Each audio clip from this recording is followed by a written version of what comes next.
اخو د موسی علیہ السلام ته شیطان یو ورځ وی چې جی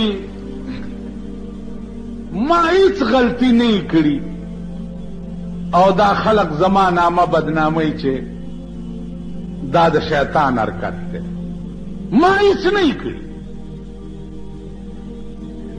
نو موسی علیہ السلام ورته وی چې یو ورځ تراشه او ټوله ورځ بدل ته ما سره ناست دی، بار به نه وځي، ګورو چې د ښار کې څوک جګړه کوي که نه کوي.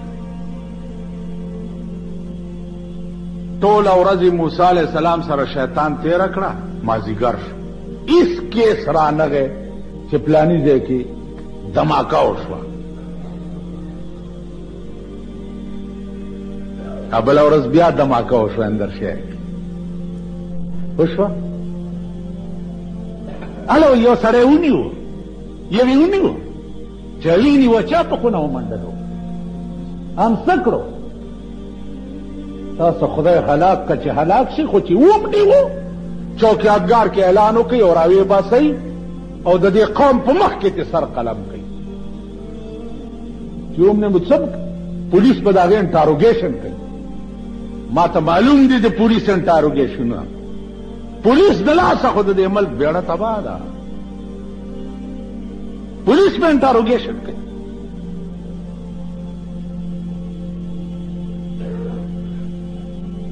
ونیو خو راویې باسئ که نه، نو پردي بچي کباب کړه، پردي ماشومان یې مړه کړه او سړی ونیو اب انټاروګیشن کوي. پوښتنې به ترې څوک کوي؟ ډډ کا ګوا ډډو. تاسو خیال راغی؟ د قوم بچي حلالیږي او کباب کېږي لګیا دي ټول پاکستان کې. تاسو له شرم نه درځي؟ بې حیاو پکار دا دی په هندوستان کې ریل وجنګېدو، دوه ګاډي وجنګېده مخامخ سره، د ریلوې وزیر استعفا ورکړه. هلکه ولې؟ وی زه نااهله یم، زما د ریلوې ټیمینګ ولې خراب و چې دوه ګاډي سره خپلو کې وجنګېده، زه نااهله یم، هغې استعفا ورکړه. دلته د قوم بچي تباه کېږي، یو وزیر استعفا ورنه کړه، یو وزیر. په امریکا کې وګوره، نائب صدران د سینټ د امریکې د سینټ ممبران مسقال ذرې عمره ملک اخوا دې خوشي لوی سینیټر استعفا ورکړي چې دا زما د نااهلۍ وجه وه. په چین کې الکانو تصادم وکړو، لوی وزیر استعفا ورکړه چې دا زما د نااهلۍ وجه وه. نن د قوم بچی کباب شو، په پاکستان کې یو وزیر استعفا ورنه کړه، یو حکمران استعفا ورنه کړه. هغه حکومت اعلان کړی دی چې بلدیاتی الیکشن وکړي، نو دا تاسو سال جوړ کړی دی. پیژندلي یې که نه چې دا قوم دی د سپورونه دي، اډوکې وراچوه خپلو کې به په جنګ شي، ته به اخلاص اډوکې در اچولی دی، بس تاسو پې مختلي خر چې مردار شي او سپي پې اخته په ایمان وی نږدې به هغه سپوله ورشي. چېرته دې کلو کې اوسېږئ که نه اوسېږئ؟ پټو کې چې چېرته خر مردار پروتي او سپي پې خبر شي او دا سپي وله راشي، دې خر له به ته نږدې ورشي یا دې سپوله مردار خر یې درته راوغورځولو او تاسو یې پې د سپو غوندې په جنګ کړي دي. اوس نتیجه ګوره چې څه به ترې جوړېږي.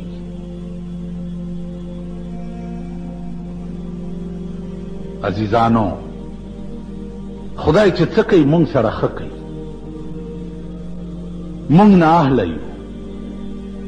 عملا روی وی البسا مشکین زل فی یار ما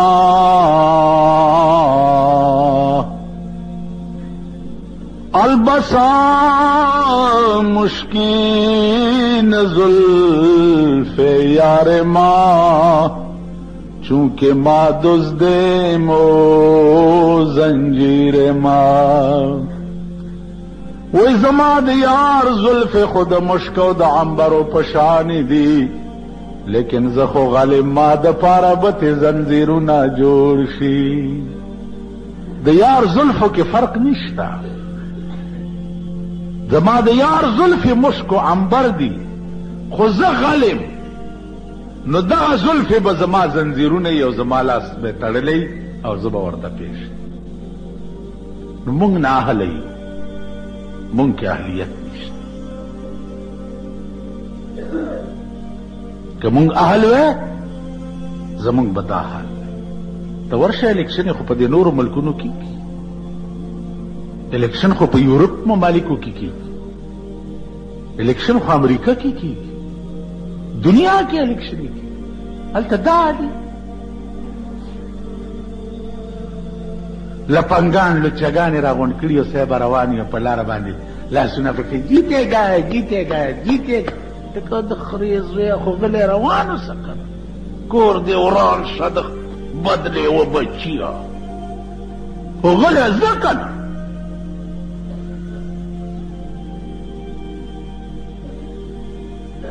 تاسو خلک یې تاسو هغه قوم نه یې چې خوټ کېدلې وریجې در باندې وخورې او ټرک ته مو خېږي چې د واده پسې الا الا کوئ په سړک تاسو څه جوړ کړي سارے یو لاری تېرېده یو سورني والی پاس لاری ته خېجولو هغه پاس سورنی غږولو او دا سارې چې چیمس کلي وي که نه وي په جنج روانو هغې ورته صاحب سورني ته ګډېده دا خلک لرې ورک شي مال خدای مخ وا بیګاران اسپتال کې چاته پوس کو ماته یاره جی مونږ چې سړی نه کوي جنازه یې کېږي مال چې مونږ کوي نه یې کېږي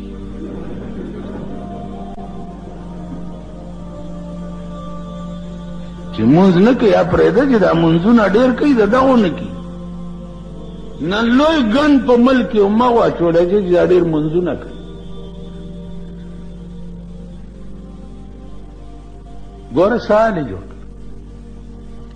نو عزیزانو خدای ته ګورئ مونږ خو د خدای په قهر اخته یو څه کوي مذهبي دنیا بالکل په ملک کې تباه شوه پیسو زمونږ ایمان لوټ کو مونږ یې غرق کړو هر شی باندې ګوته کېښوه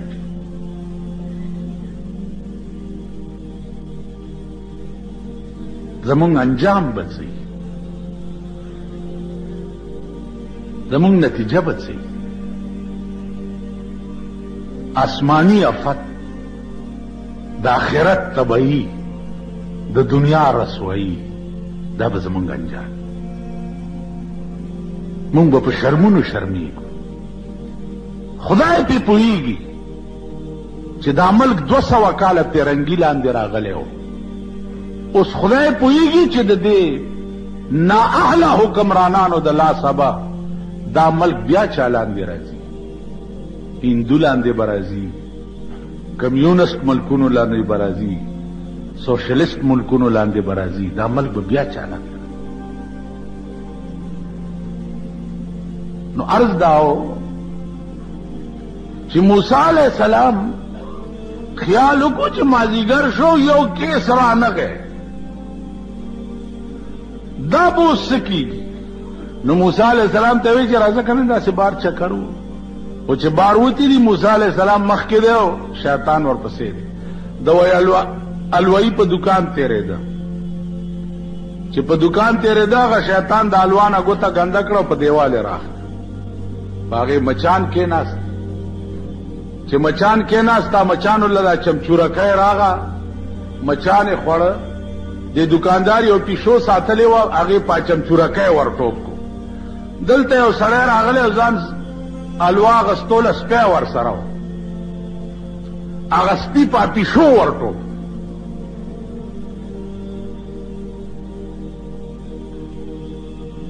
چې په پیشو یې ورټوپ کو پیشو زخمی کړه. ا دکاندار پاغا گاک را کېخوي چې ستا د سپي زما پیشو خراب کړه. دواړه په جنگ شو. شیطان وای موسی علیہ السلام ته چې وګوره چې زه تا سره ولاړم او دا دوه په جنگ شو نو دې کې اوس زما ګناه شته. موسی علیہ السلام هم اریان شو. چې اریان شو ما درته عرض کړی کنه چې وحی څه ته وایي؟ القاء وای ګناه القاء السریع. وحی په لغت کې وایي القاء السریع. فوراً پیغمبر ته په زړه کې القاء کېدل.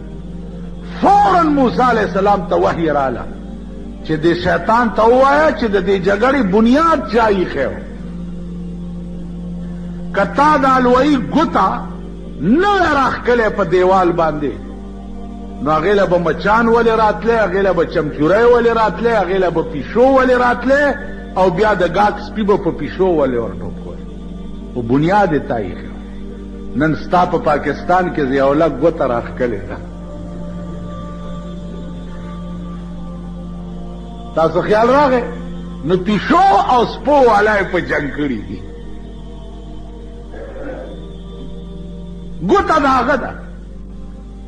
په کدی قوم کې ضمیر وی، ایمان وی او غیرت وی پکې، نو قوم د قوم به اعلان کړی وی چې زمونږ ملک ته هیڅ ضرورت نشته د بلدیاتي انتخابات. هیڅ ضرورت نشته.